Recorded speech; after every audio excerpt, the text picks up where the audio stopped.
G'day guys, welcome back to the channel. My name's Nick and this is Nutrition. Now today I want to talk about caffeine because caffeine, despite being the world's widest consumed nootropic, psychoactive drug and stimulant, not many people actually know how it works.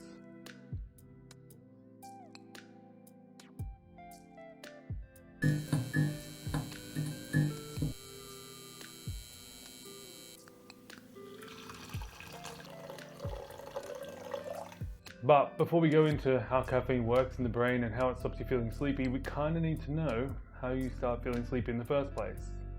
So pour yourself a cuppa and let's get into it. Now in the brain we have a number of different molecules which are all different shapes and have different functions, and we have a number of different receptors. Now some molecules will fit with some receptors and some won't. When a molecule locks into a receptor, it has a unique effect on the brain. Damn it. But one of these molecules is actually responsible for making you feel tired, and it is the adenosine molecule. For the purposes of this video, it's going to be the white UK plug. Now, when the adenosine molecule binds with the A1 receptor in the brain, it can make us feel tired.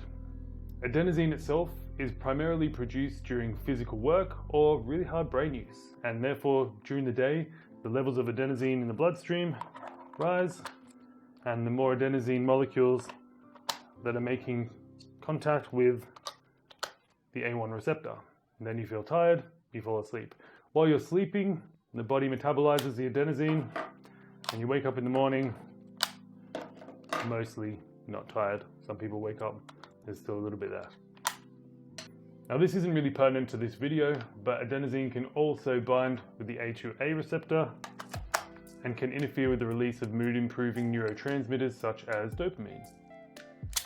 This is why some people actually feel good or even happy after drinking coffee. So in the morning, when you wake up after the adenosine has been metabolized during your sleep, you should have a bunch of empty receptors. Depending on how much sleep you get, you may still have some adenosine hanging around. A lot of people feel tired in the morning and therefore turn to coffee. Don't mind if I do. So you wake up in the morning, you've metabolized all your adenosine. There might be still a few little bits hanging around in the bloodstream, but it shouldn't be home to any receptors. Now, as the day goes on, you start to do physical work or you start to use your brain, and the adenosine in your bloodstream starts to increase. Now, that means it's more likely that adenosine might find its way to an A1 receptor. When you drink a coffee, you start to increase the levels of caffeine in your blood, and about 1 to 2 hours after your coffee consumption is when you get peak levels of caffeine. Now, you may notice something here. So these are the caffeine molecules, and these are the adenosine molecules. And if I pick the correct two, you'll notice that they're very similar. They're not exactly the same, but they're pretty similar. And what that means is that when the caffeine molecules build up in the blood, they can also bind to the A1 receptor. And if you get enough caffeine molecules in your blood, what it does is stops as many adenosine molecules binding to their receptors because there's not as many free receptors. Now at peak caffeine concentration, you have more molecules in the bloodstream that can bind to an A1 receptor than you have receptors. So you get a bunch of floating or free molecules. Now those molecules don't really go away. Remember, adenosine gets metabolized while you sleep, but caffeine gets metabolized by enzymes. So after drinking the coffee and the caffeine's been in your bloodstream for a while, the enzymes start to metabolize the caffeine, and after anywhere between 4 and 10 hours, depending on the amount of enzymes in your bloodstream, the caffeine can be removed. And you're still going about your day. The leftover adenosine molecules can start to bind to the receptors in your brain. Now, what would happen, there's another one, is eventually by the end of the day, all the caffeine's out of your system, all the adenosine molecules are bound to the receptors, and you start to feel really tired, you go to sleep, and the cycle begins again. You sleep, molecules are metabolized, and you wake up again in the morning to a bunch of empty receptors and probably a few unbound molecules. Now, that is a very basic understanding of how caffeine works in the brain, but it's a little bit better than me doing coffee. Me feel good. So what happens if you don't get enough sleep? Well, basically, during the night when all the adenosine molecules are being metabolized, some of them just won't be metabolized, and you'll wake up feeling tireder. Now, you may try and combat this by drinking more coffee, which will put more caffeine molecules in the bloodstream.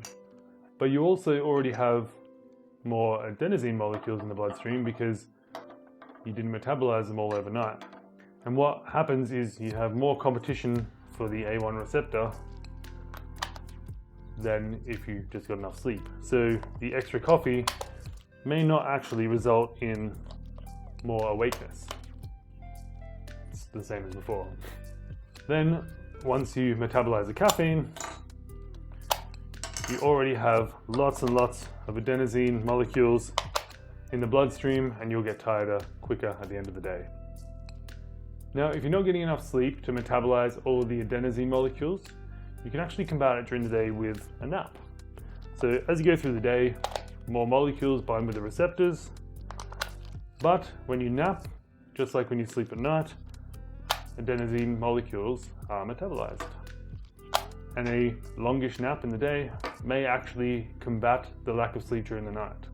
It's important to note that in the scientific studies that have been conducted so far, they haven't found a way to catch up on sleep outside of the day you lost to sleep, which means if you don't sleep well during the week, sleeping more on the weekend may not actually undo the effects of the missed sleep. If you made it this far in the video, I want to say a massive thank you, and I hope you learned something. If you have any questions, feel free to leave them in the comments. If you like the video, give it a thumbs up. If you like me, please consider subscribing. Until next time, I've been Nick. This has been Nutrition. I'll see you in the next video.